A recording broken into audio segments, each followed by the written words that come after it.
All right, we'll just skip the song and go right into the thing. This is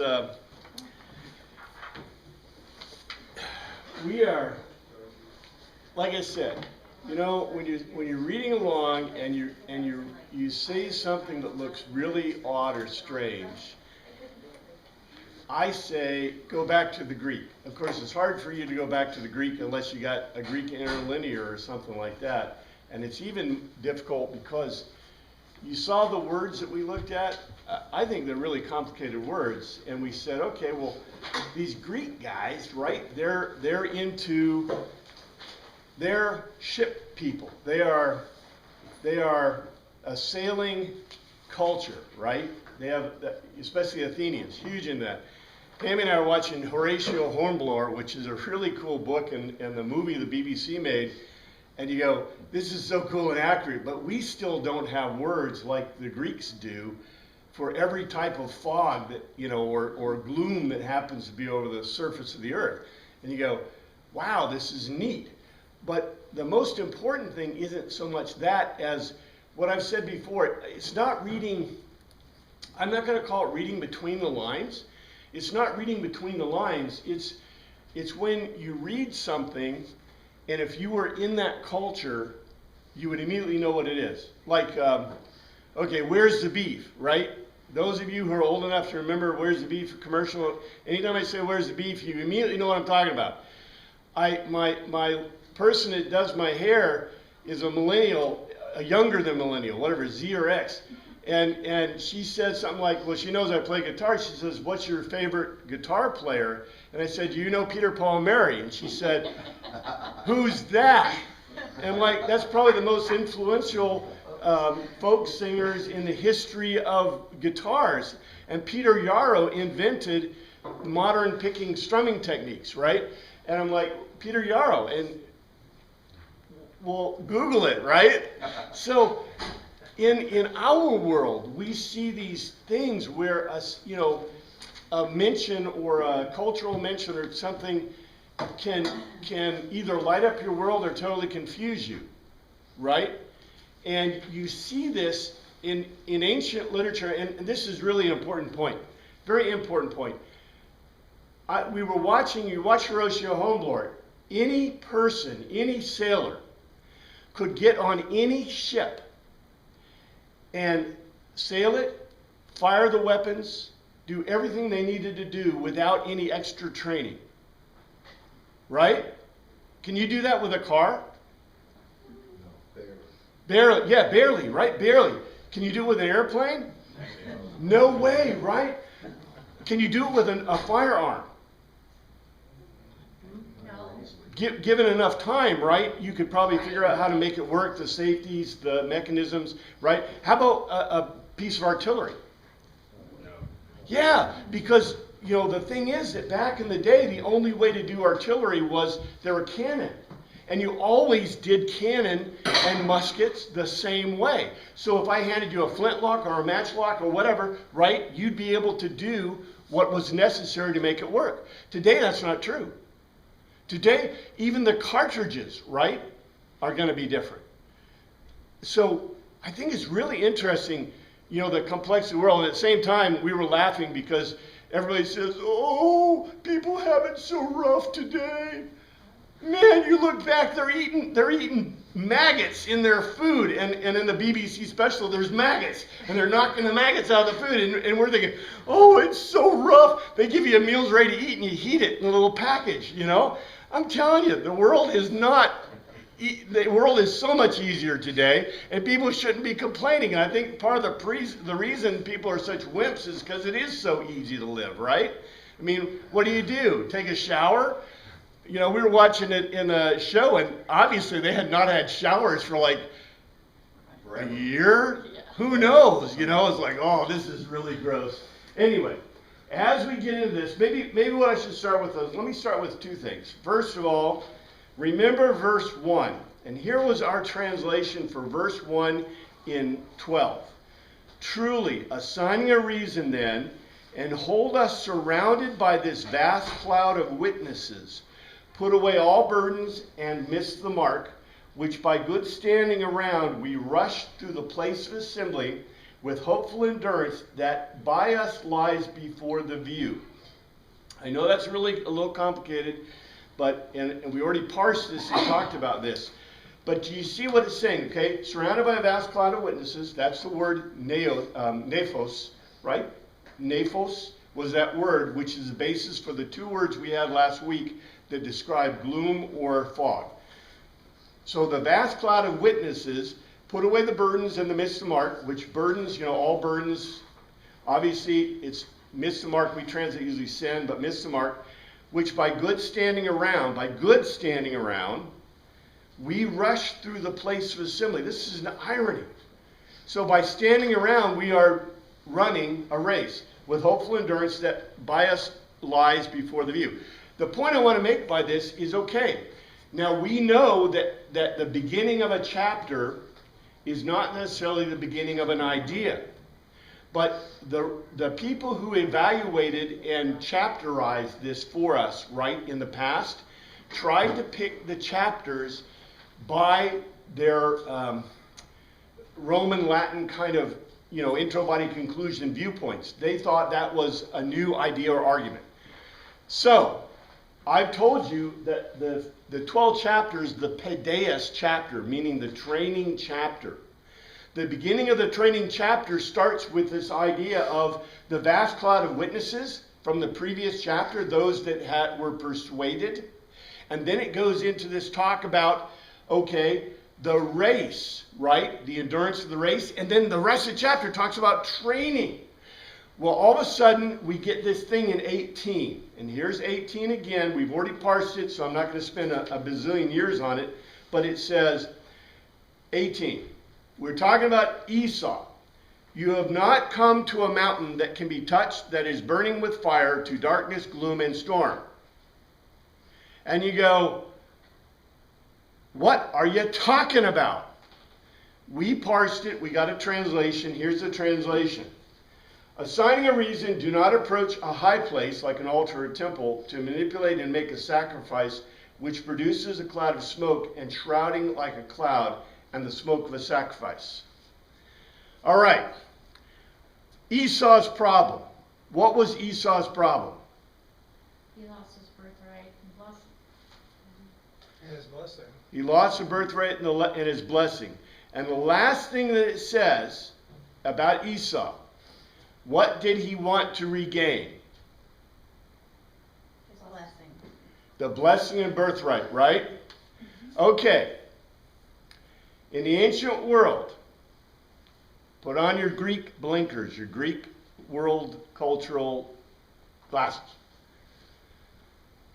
Number one, we know how you make it right with God, right? In the Greek and the Jewish worldview. How do you make it right with God? According to Greek and Jewish worldview.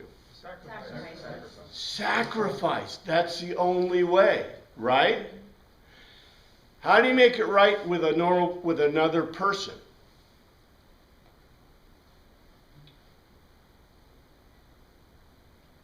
Restitution. Huh? Restitution. Okay, restitution. Okay, that's good. That's good. Matter of fact, you make a covenant with them. You make restitution. How did God make a covenant with Abraham? Remember that? It was through That animal, and they put the fire in between. Yeah, you usually have a meal. It's a covenant meal. a sacrifice and a covenant meal, right? As a matter of fact, how do you make a covenant? You make a covenant with God through a sacrifice and a covenant meal. The covenant meal that we always kind of miss out on in Christianity, but is always there, is the Thanksgiving sacrifice. In the Thanksgiving sacrifice in the Jewish temple, when you did the Thanksgiving sacrifice, what did you do? You partook of a meal, and that was a redoing of the covenant meal with Abraham and the covenant meal, the whole 9 yards, right? So how do you think Esau, how do you make it right with Jacob? How do you make it right with your father? His father's dead, but how do you make it right with him? Jacob sent him a whole bunch of animals up ahead of him, and he made a sacrifice to him. And gave him a they- gift. And they ate it, right? And they ate it. Yeah, yeah. That's the whole point. You see,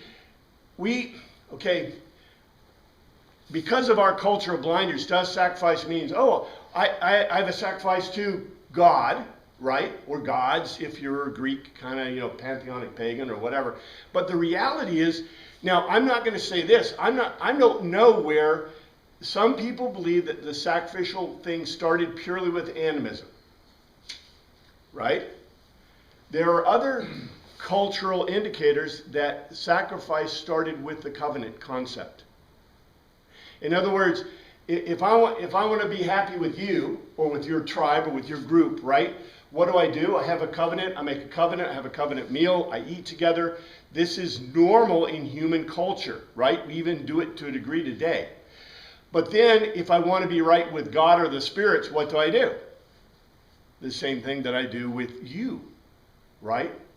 So, there are multiple ideas about how the sacrificial concepts came about, but we can guess they started somehow in human culture.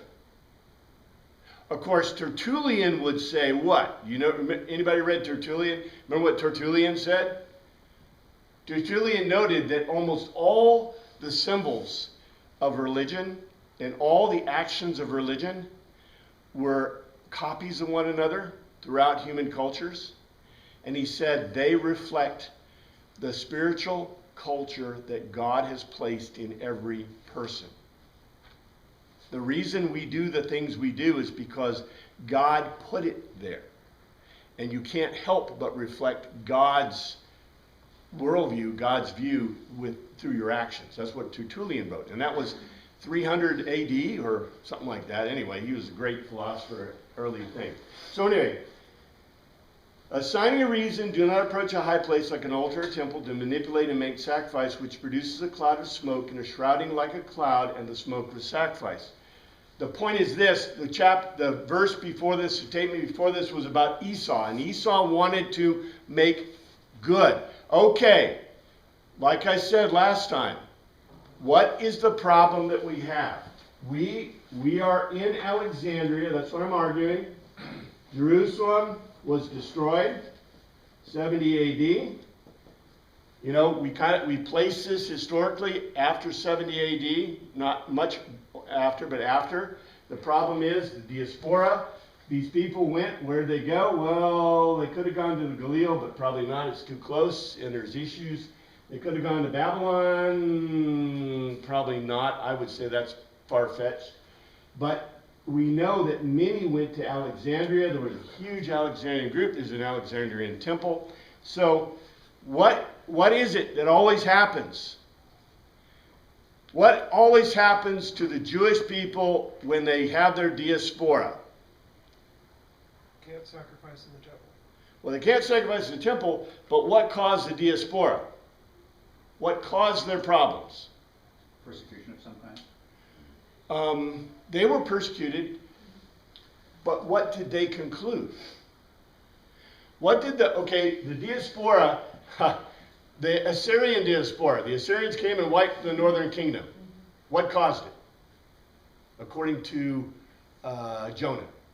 Well, God was punishing them. God was punishing them because they didn't. They were serving false gods yeah, they were worshiping doing all sorts of idols and- detestable things. Right, okay. Number two, the diaspora from Babylon. Same thing. Same thing, right? As a matter of fact, it changed their culture radically. The diaspora from Jerusalem. Well, they didn't recognize the resurrection of Jesus Christ. That's our conclusion. The people that were Teen Hodos that ended up leaving, which is a large percentage of the city according to Acts, right? 20,000, 2 myriads, 20,000 out of a city that was probably more than, take your pick, from a fifth of the city to more than half of the city people that were Teen Hodos followers at the destruction of the temple. Whose fault? What do you think they said? Well, the Romans destroyed their temple. The Romans destroyed the temple, but why did God let that happen? See, this is what people say all the time, right? Why did God let that happen? What did we do wrong? He doesn't want them to keep doing it. What's that? He doesn't want them to keep doing the sacrificial system. It's done with. We know that. Right. We understand that. That's, I think, what the authors are trying to tell them, right? However, we did continue the sacrificial system, right? But no sacrifice was required for atonement, for sin. Yeah, it's already done. But do you see what they're thinking? Jesus Christ died for their sin. So why would they be punished then for what did they do wrong? We see a bigger picture, right? We see a picture of God wanting to spread the gospel, God wanting to, cut off the sacrificial system that was being done by the team. Because we know, okay, if Teen Hodos had stayed in Jerusalem, what would Teen Hodos look like today? Like the Jews. Or worse, right? Or worse. Because where would they be? In the temple. They'd still be doing the sacrifices in the temple. And there would be a Paul coming to us saying, hey, I need money for the sacrifices. That's what he was doing. He wasn't getting money for them to eat. He was getting money for them to do sacrifices in the temple, because that's the point, right? So we would be like that, and Christianity would be an isolated group. So the point was, and we see it, but the answer is this, okay? Remember, I have Esau and Jacob. Whether you see yourself as Jacob, leaving Jerusalem because your mother thinks it's a good idea, and there's, your Esau-like Romans are kicking you out, right? Or you see yourself as Esau, trying to regain what you lost. You're in the same case. Okay, so where would they go? How do they atone? Whether you're Jacob or Esau, how are you going to atone? Sacrifice somewhere. Through the sacrifice. Through the sacrifice. And this is what our authors tell us. Assigning a reason, do not approach a high place like an altar or temple to manipulate and make a sacrifice, which produces a cloud of smoke, and a shrouding like a cloud, and the smoke of the sacrifice. Remember back to the first verse. Truly assigning a reason, and hold us surrounded by this vast cloud of witnesses. Put away all burdens and miss the mark by which good standing we rush through the place of assembly with hopeful endurance of that which lies in view. So, 19. To a trumpet blast or such a voice speaking words that those who heard it begged that no further word be spoken to them. Let's parse this. Remember, yes, sir. I wasn't here last week, so maybe I'm asking something really dumb here, but it looks like, to me anyway, the translators in 18 are talking about Mount Sinai. They're And more, but yet it sounds like the Greek is talking about the high places of worship, which would be contemporary to that time. The mountain versus a mountain. well, you notice what it says in 18. Okay, and this is a contrast. It's 18 in the NIV. It says, "You have not come to a mountain that can be touched, and that is burning with fire to darkness, gloom, and storm." You have not come to a mountain. This is an obvious reference because in Jerusalem was Mount Sinai and the mount, right? And you ascended to the mount to sacrifice, to the temple, right? As a matter of fact, all the high places, well, the high places are always looked at negatively, but in northern Jerusalem, the northern kingdom, they had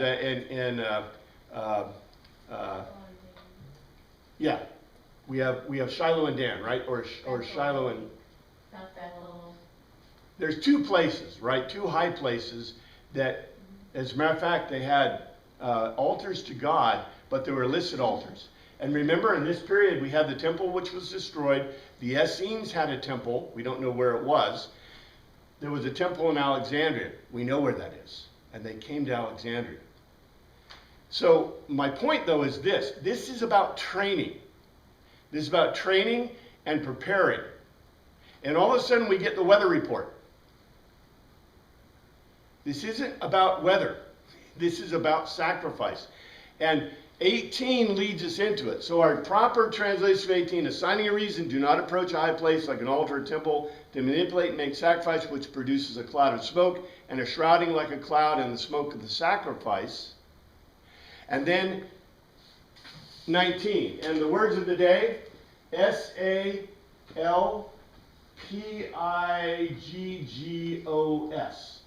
Salphigos. Salphigos. This is trumpet. Means the sound of a trumpet. See, I got the thing for you right here. Means salphagos. Comes from a vibration. And Brett would know about vibration because trumpets make a vibrating sound. It means a trumpet through the idea of a quavering or vibration.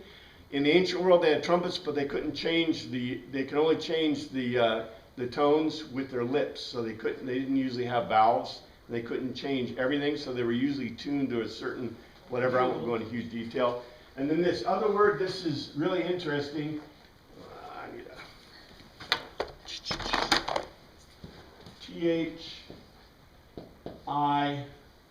I-G-E.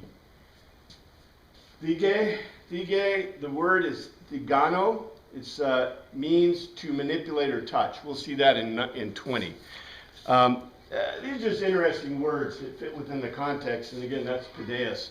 So let's parse 19 and see how this fits, because I'll read it again in the NIV. To trumpet blast, or to such a voice speaking words, that those who heard it begged that no further word be spoken to them. Okay, so we went from a weather report to who knows what they're talking about. But I think it will be really clear once we parse this. And Kai, thee is added sound, echoes, sound or confused noise of a trumpet, a salaphax, right here, this word. And Kai, thee is added phone, a tone, a bestial or artificial tone of rima. So this is interesting. This is a irony. A tone, a phone, an articulate, bestial, or artificial of words, rima, and utterance, which, hos, which, voices added, they that, ho, it's just thee, heard, akeo, to hear, entreated, peritinomeo, to beg off, to near ask. That thee is added, word, logos, the logical argument, should, it's added and implied, should not, it's may, prosthemi, to place, it's not be spoken, it's to place, additionally. To them, altos, any more, it's added but implied. Okay, so here's a literal translation. And a loud or confused noise of a trumpet and a tone, articulate, bestial, or artificial, of an utterance which the heard to beg off, near ask, logical argument, not to place additionally to themselves. All right, that needs a translation, right? And a loud call of a trumpet and a tone of an oracle, which they heard to entreat them to not apply additionally the logical argument to themselves. And a loud call of a trumpet and a tone of an oracle. Now, why do we get tone of an oracle?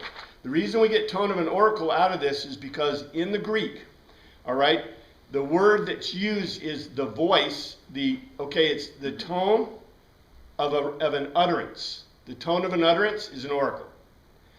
That is not, there is a specific word used for oracle. Why do you think they didn't use the word for oracle in this context specifically? Why do you think they used, remember I told you they used not confusing words, but they kind of put words about, it sounds like a weather report. Why did I use a weather report instead of saying flat out a Greek sacrifice or a sacrifice? Why would I say, instead of saying the oracle, which is Kledone, I think, instead I would say the tones of utterance, of Rima, tones of Rima. Because a Greek oracle would have religious significance to the audience, and it's not about that. It's about something else similar. I do think it has to do with them implying the Greek thing, but that's a good thought. That's a good thought. That's a good way to think about it. Okay. If I'm writing in the Greek worldview and I start talking about oracles and Greek sacrifices, what did I just do? Could somebody get irritated at me? Alienating the Jews. Well, What do you do? if I send, okay, this is a complaint. It says, okay, in 18. No, yeah, 18. 18. Assigning a reason, do not approach a high place like an altar or a temple to manipulate and make sacrifices which produce a cloud of smoke and shrouding. What if I tell the people, don't go to the Greek temple? That's what it's saying, right? A lot of If- people get that, actually. The Greeks do. Yeah, if I write that out loud, somebody's going to be really irritated at me. What if I said, don't listen to the oracles? Same thing. Okay? We know that that's what they're basically saying. And a loud call of the trumpet, so it said, first of all, it said this.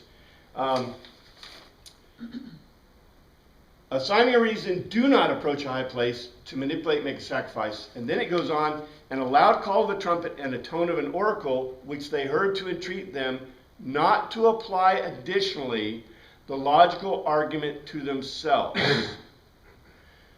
Not to apply. Okay, so I don't know if this happened in history. We don't have any other historical source of this. But what does this sound like happened historically? It sounds like to me that there was an oracle in Alexandria that told the people not to listen to what? The logical argument of Tinhodos. The logical argument, because here's all these people coming from Tinhodos, and they come into Alexandria. In the Greek that says, and a loud call of a trumpet and a tone of an oracle, which they heard to entreat them not to apply additionally the logical argument to themselves. I don't know if this is meant generally or specifically. I'm guessing that there may have been an oracle. Let's talk about the oracles, okay? Just a second, I missed, what word are you associating with oracle? Because I don't see it on here. The word, yes, it's not a direct, there is a direct word called kladon that is the direct one, but it says a phone, where we translate this voice, it's a phone, the tone of rima. So a tone of rima in Greek is a euphemism for an oracle. Oh. The tone of rima. There is a word called a kladon, and we've seen kladon used before, which is the specific sacred word for an oracle. But they're not using that here, and I'm telling you, I think I know why they use that specific word. Yes? And then my second question, I guess, is this seems, I mean, it's like identical to describing what was going on Mount Sinai. So isn't it a direct reference to that? Because like Exodus 19, it says, on the morning of the third day there were thunders and lightnings and a thick cloud on the mountain and a very loud trumpet blast so that all the people in the camp trembled. Like, We're going to see that. We're going to see that. We're going to see this directly, okay? Because what you're associating, it does. And if you read ahead, you know that this makes an association directly to Sinai. right, because they're not supposed to touch the mountain or they'll die, I think is the next verse. Exactly. Now, it's up to us to determine the context in which they mean that. But let's look at this for just a second. You need to have a cultural understanding of what's going on. So first of all, we have 5 oracles. You have the Delphitic oracle to Apollo. You have the Epiphras oracle at Dodona, that's to Dione and Zeus, which is the oldest. You have the Didymaea in Corinth oracle to Apollo. You have the Malus oracle to Apollo. You have the Delos and the Aegina oracle. That's to Apollo. There are 5 oracles. Did I mention Alexandria in there? There is no Alexandrian oracle. The oracles are usually to Apollo, but they can also be to Zeus. So how do you get there? Well, you get there because, anybody know what the god of Alexandria was?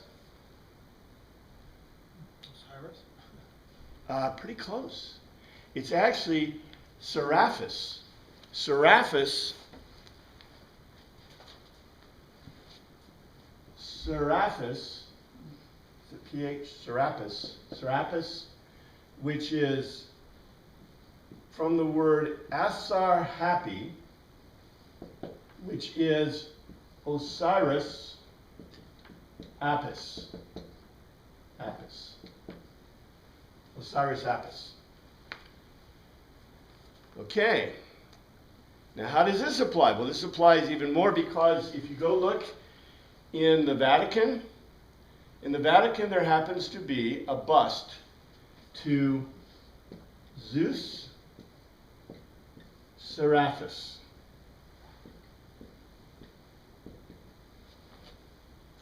Where do you think it came from? Alexandria. The reason is because Serapis is the god. Osiris is that mummy god of the underworld who's missing his part. Apis is the bull, right? The bull sacrifice. All right. Alexandria always wanted to be a center of worship in the ancient world. The problem is that they never had an oracle, and they were considered kind of the low end, although they kept trying to, Osiris is the head, Dupa head, right, of the, who's the head? Remember who the head of the pantheon for the Egyptians is? Yeah, sun god Ra, right? Okay? Alexandria has a little problem here, right? So, you know what Alexandria was involved in? They had a lot of religious tourism. The reason they allowed the Jews to build their temple, a temple in Alexandria, was they wanted more tourism. They were huge. Okay, when you think about Alexandria, don't you think, well, you know you do, okay? Raiders of the Lost Ark, right? Where were they looking?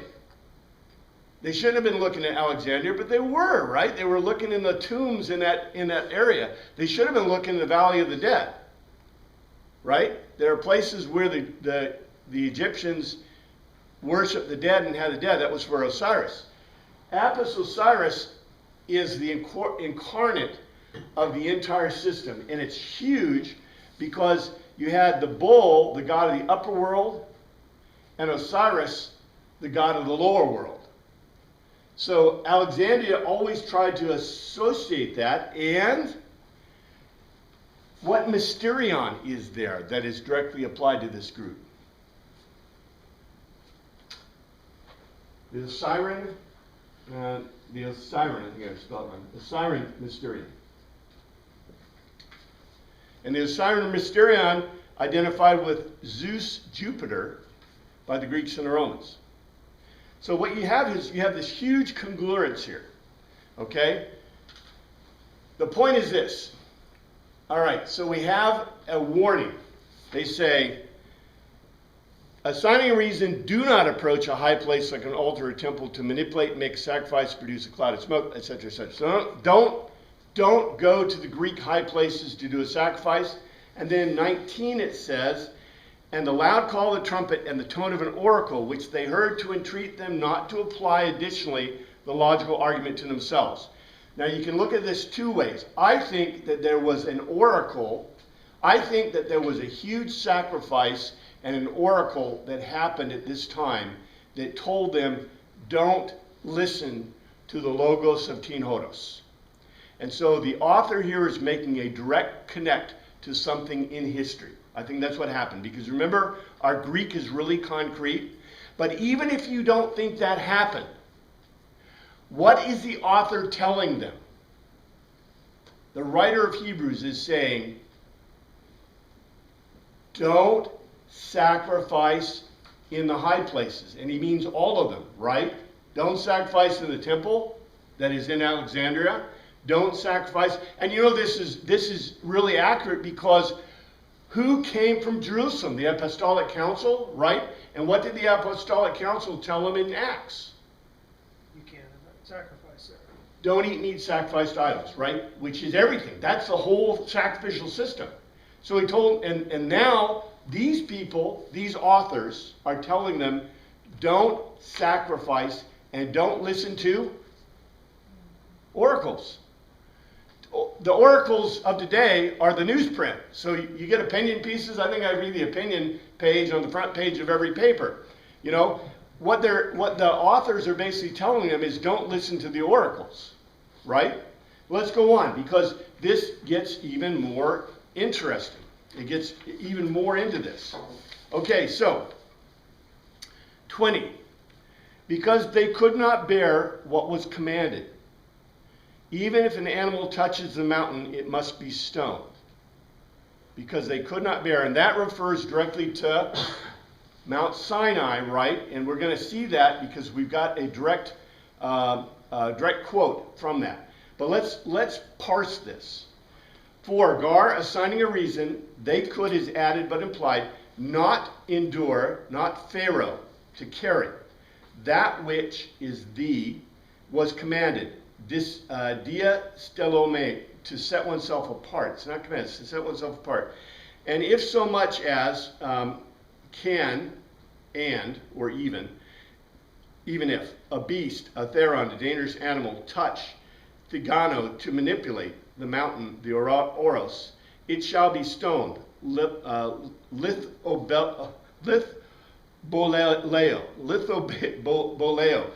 Remember, boleo is to toss. It's like parabola, right? To throw beside. Lithobolo is to throw stones. But you know the litho starts first. It's kind of funny. Throw stones. Or thrust through is kata toxeo, to shoot down with an arrow or other missile, with a dart, with a bolus, a missile, literally a thrown spear. So, here's a literal translation. Assigning a reason not to carry, to set oneself apart, or even if a dangerous animal, to manipulate the mountain, to throw stones, or to shoot down with an arrow or other missile, a thrown spear. So here's a translation. Assigning a reason to not bear with those who set themselves apart, even if a dangerous animal manipulates the mountain, throw stones at it, or shoot it down with a thrown spear. Assigning a reason to not bear with those who set themselves apart. Assigning a reason to not bear with those who set themselves apart. The whole message of Hebrews is to do what? Are you supposed to set yourself apart? No. You're supposed to get out of the episynagogue. You're supposed to not go to the temple and do the sacrifices because it's not a legitimate temple. Now the author has, and this is still the Paideia, the training chapter. All right? Remember what I told you about training in the gymnasium last time? In the gymnasium I trained for military, I trained for athletics, and I trained for intellectual skills. In the gymnasium is a Paideia-thon, a sacrifice to the gods that anyone who's paid their dues up can eat from. A gyro, right? I don't know. Maybe they have a gyro with the stuff, so you can just cut off the meat, right? Whatever. But anyway, they have a Paideon. They have a sacrifice in the gymnasium. The authors are telling them in their training what part of training are they not supposed to do. The eating of the sacrifice. The eating of the sacrifice and the participation in the sacrifice. Because remember, this is the big deal in these communities. Now, I don't know how they got away with it, because what did Paul tell them to do? As long as it wasn't a stumbling block, it's okay. Well, you could not participate in it, but like if you went to someone's house and they served you meat, you could eat it. Okay, if you remember back in Corinthians, Galatians, I don't know if you remember that far back, but we looked at those, Paul was encouraging them he basically writes, it's okay to follow in what they're doing as long as you're not intellectually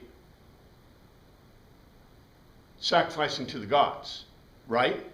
He said, because the reason is because the festivals in the time, if you did not participate in the festivals, they kill you. So he was giving them a way out. And Alexandria is like Athens. It's a little different community. There's actually a Jewish, we know they have a Jewish temple, which means the Jewish people are allowed to do what? Yeah, worship and do their stuff, right? They have synagogues, they have other things. So the Alexandrian community is kind of more of an eclectic community. So if you don't participate in the festivals, they're not likely gonna croak you. But the warning of the authors is this: assigning a reason to not bear with those who set themselves apart, even if a dangerous animal manipulates the mountain, throw stones at it or shoot it down with a thrown spear. Now, I think this is an irony, because what did he just do? He just told you. He just told you. He said in 18, assigning a reason, do not approach a high place like an altar or temple to manipulate and make sacrifice. And then he said they said in 19, and a loud call of a trumpet and a tone of an oracle, which they heard, to entreat them to not apply additionally the logical argument to themselves. So the irony here is assigning a reason to not bear with those who set themselves apart, even if a dangerous animal manipulates the mountain, throw stones at it or shoot it down with a thrown spear. Okay, what has he just called the priest, the people who go do the sacrifice? What did he just call them? Wild animals, dangerous animals, and he's making a direct quote from the Sinai thing. In other words, yeah, go ahead. Well, just referencing some of the imagery from Sinai, weren't the children of Israel worshiping Apis at the base of Mount Sinai, and Moses threw the stone tablets Yeah, at yeah, they Apis? were worshiping the calf, yeah. Yeah, and they were sacrificing and worshiping a calf. Yeah, a bull. It's Apis. Yes, that is exactly correct. It is exactly correct. What we see here, now they're not telling them literally to go kill the priests, all right? It's an irony. It's a beautiful Greek irony. He's basically taking a quote, and the quote is from Exodus 19, 12 through 13. It says, okay,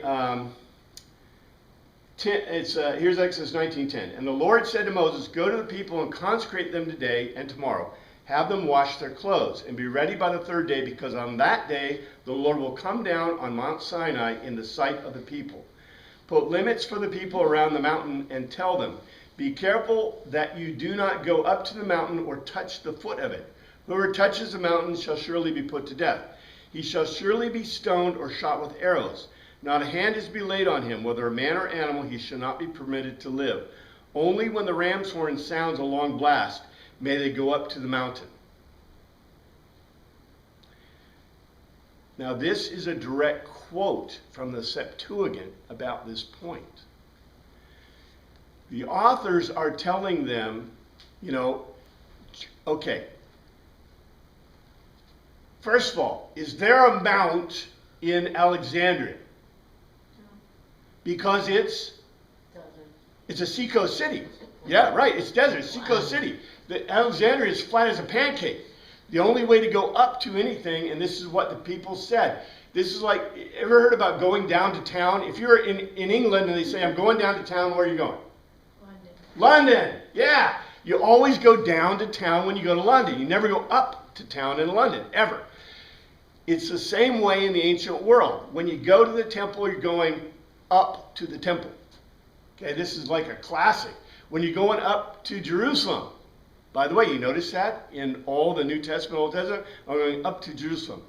The author here is making an irony, because he doesn't want them to sacrifice, and he doesn't want them, if there was, whether... All right, let's just think about these people. If you are an animist or a pantheonic pagan, and someone comes to you and says, I have an oracle, did you listen? Yeah, you listen. That was the news. That was the day. That was the thing. And guess what? It's a message from the gods. Now, all of Hebrews is telling us about the message from the God, right? The angelos, right? The euangelion, the good message from the gods. This is still Paideus. Part of your Paideus is you need to learn what? The difference between a false message and a true message. As a matter of fact, they're going to get into this, okay? As we continue, we are going to see this, because they're going to say specifically, if anybody looked ahead to 13, What does it say? It says, don't listen to false messages. Don't listen to false doctrines or false ideas. There's even more to this because it's a buildup in this chapter to that telos, if you like, right? To that unstated conclusion. Here's what it says in 21. The sight was so terrifying that Moses said, I am trembling with fear. Here's what it says in the Hebrew. And Kai, Hoto, in this way, referring to what precedes or follows. Terrible, phoberos, frightful, was, and the word was, it's in, it's no kidding, was, the pantazeo, to make apparent. That is added, Moses said, Moses epoed, I, imi, ek phobos, frightened out of one's wits, and kai, in tromos, terrified, in tremble. So here's a literal translation. And in this way, referring to what precedes or follows, frightful was the to make apparent. Moses said, I am frightened out of my wits and terrified. I'm trembling. And here's the translation. And in this way, so frightful was the appearance of the God. Moses said, I am frightened out of my wits and terrified. And in this way, so frightful was the appearance of the God. The word that used it says, and in this way, referring to what procedure follows, frightful was the to make apparent. What is the to make apparent? Who came down Sinai? God, Yahweh. Yahweh, right? Yahweh, as a matter of fact, it was so much that, remember Moses had the Shekinah glory? He was shining, and people said, cover your face with a veil. And so that's why I said this. And in this way, so frightful was the appearance. And I added in there, of the God, big G. Moses said, I am frightened out of my wits and terrified. What is happening is the authors are contrasting between the sacrifice to Serapis and the resulting oracle with the appearance of the Lord God Almighty. So they're saying, what he's saying is, okay, you notice, I got to go back to 18.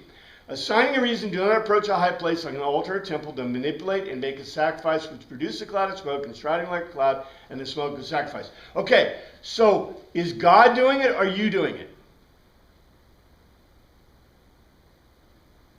The priests go up to the high place and altar and they sacrifice, right? And then in 19 it says, the translation. And a loud call of the trumpet and the tone of an oracle, which they heard to entreat them to not apply additionally the logical argument to themselves. Okay, who made the sacrifice? The priest. Who made the Caesar? Who made the salad? Caesar made the salad, right? The priest made the sacrifice.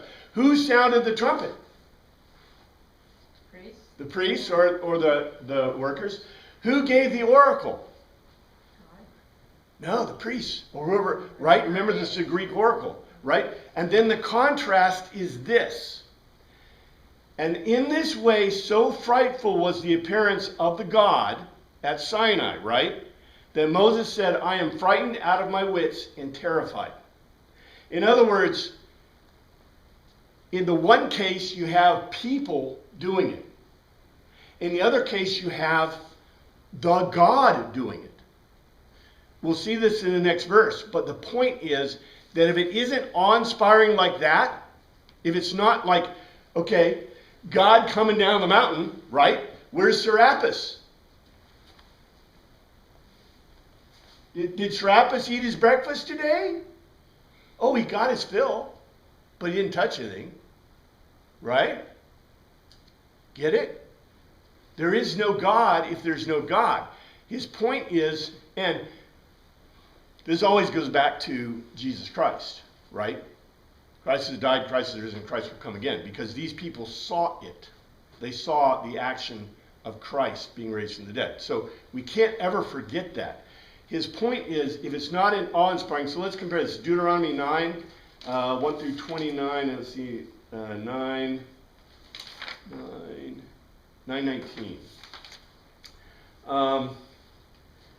So I took the two, I'll start with 17. So I took the two tablets and threw them out of my hands, breaking them to pieces before your eyes. Then once again I fell prostrate before the Lord for 40 days and 40 nights. I ate no bread and drank no water because of all the sin you had committed, doing what was evil in the Lord's sight and so provoking him to anger. 19, I feared the anger and wrath of the Lord, for he was angry enough to you to destroy you. But again the Lord listened to me. Oh wait, there's one about trembling. Did I miss it? It's supposed to be Deuteronomy. I thought I read that there. Anybody else have another? Because there's a more direct one than that one, but that's what I had from my Concordia. For which one? For the trembling, fear and trembling. Isn't there another one? Deuteronomy 9:19, is that what you just said? Yeah, that's what I read. Okay, so maybe the translation isn't very good, but I have a reference to Exodus 19:16, which was what I was just reading before. yeah, that's one I That had was when here. It says, all the people in the camp trembled at the thunder's lightnings and very loud trumpet blast. Yeah, that's one we just read in 13, right? Exodus 19:13. Or close to that. 19:16. Yeah, on the morning of the third day there was thunder and lightning with a thick cloud over the mountain and a very loud trumpet blast. Everyone in the camp trembled. Do you see the contrast here? The contrast is directly between Sinai and whatever. Number one, there was no mountain. There's no mountain in Alexandria, so this is like an irony in itself. But the point is of your training. Don't participate in the Greek and don't believe the Greek stuff. Okay, so there's a Maccabean one. Maccabees, First Maccabees 13:2, and he saw that the people were trembling with fear, so he went up to Jerusalem and gathered the people together, and that was about Maccabees. So that was an illusion. Anyway, let's look at 22. Look at 22. Let's see what it says. Here's the NIV. But you have come to Mount Zion, to the heavenly Jerusalem, the city of the living God. You have come to thousands upon thousands of angels in joyful assembly. All right, let's parse this. But Allah, other things. It's not but, it's Allah, other things. Ye have come unto proskiromai, to approach Oros, a mountain, Zion, and Kai unto the city, the polis, a town with walls of the living, the Zeo, to live God, Theos, the heavenly, the Epironos above the sky, Jerusalem, and Kai, to an innumerable company, a Mureus, a 10,000 of angelos. What does angelos mean? Messengers. Messengers. Okay, literally, here's what it says. Other things you approach, other things. You approach Mount Zion, and a walled town to live God above the sky, Jerusalem, and 10,000 of messengers. Here's a translation. In other things you approach Mount Zion, and a walled town where God lives above the sky, Jerusalem, and innumerable messengers. Do you see the contrast? The contrast is, okay, they left Jerusalem, which is Mount Zion, which is a physical place. And they went wherever they went. Take your pick. I'm saying it's probably Alexandria, but you can take your pick, okay? In Alexandria, they are now in other things. In other things. In other words, all right, we were just talking about the sacrifice and the oracles and the trumpets, and they're all done by the earthly priests, right? We are talking about training. The training is military, physical, and intellectual.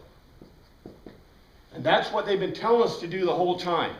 The one training they said we don't want you to do is stay away from the religious training of the Greeks. And he gives us a special thing. He tells us the sacrifice, the oracle, the trumpets, those all are the Greek thing. And then it says, in other things. What's the other things? In other things. The training. The training he's told you to do. In other things, you approach Mount Zion. This is a euphemistic statement. A walled town where God lives above the sky.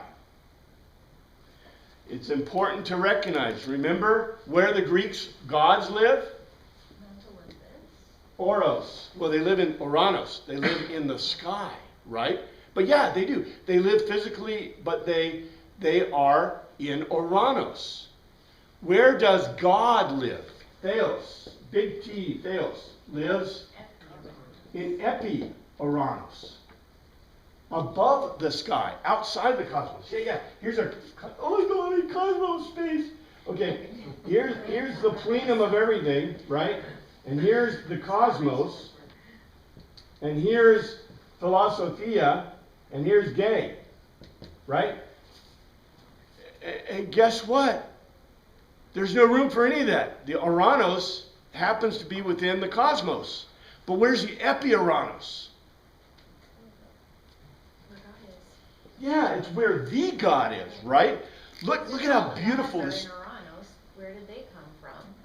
Right, exactly. Well, that's the question. Right? And one of my books is not published. I hope it gets published someday. But I actually have a Greek goddess, Hestia, ask the question: who created us? That's the God. That's the question of the Greek gods. Who created us? Right? Who created Kronos? Who created the Titans? Do you know Hestia was one of the Titans? Hestia, which was the greatest goddess, so great that we celebrate Hestia at Easter. Actually, we celebrate Christ at Easter. The greatest God took over the greatest goddess's, whole festival. Astounding. Amazing. It says, in other things, you approach Mount Zion and a walled town where God lives above the sky, Jerusalem and innumerable messengers. He's telling them, and by the way, who are the innumerable messengers? The great cloud of witnesses? Yeah. Teen Hodos and the great cloud of witnesses. And the great cloud of witnesses isn't just the ones that were mentioned in the Persuaded. Remember, at the very end, the conclusion, I hate to say conclusion, the end part of that chapter said, who was that great cloud of witnesses? All the saints that have gone before. Well, even them, those guys, these guys, the guys they're writing to are part of that great cloud of witnesses. They're the ones standing there in the assembly that they're both running and watching. This is beautiful Greek irony. It's the most powerful Greek irony you can ever find anywhere almost. It's almost as strong as Jesus Christ. Remember Jesus Christ's beautiful irony? If your left arm causes you to sin, cut it off. If your eye causes you to sin, cut it out. Those are called Greek irony. And Greek irony is not a weather report. Greek irony is a powerful way of contrasting what the author is trying to tell you in we would call it a euphemistic kind of statement. But that's the way the Greeks had to do it because Greek is so concrete. So the point is this.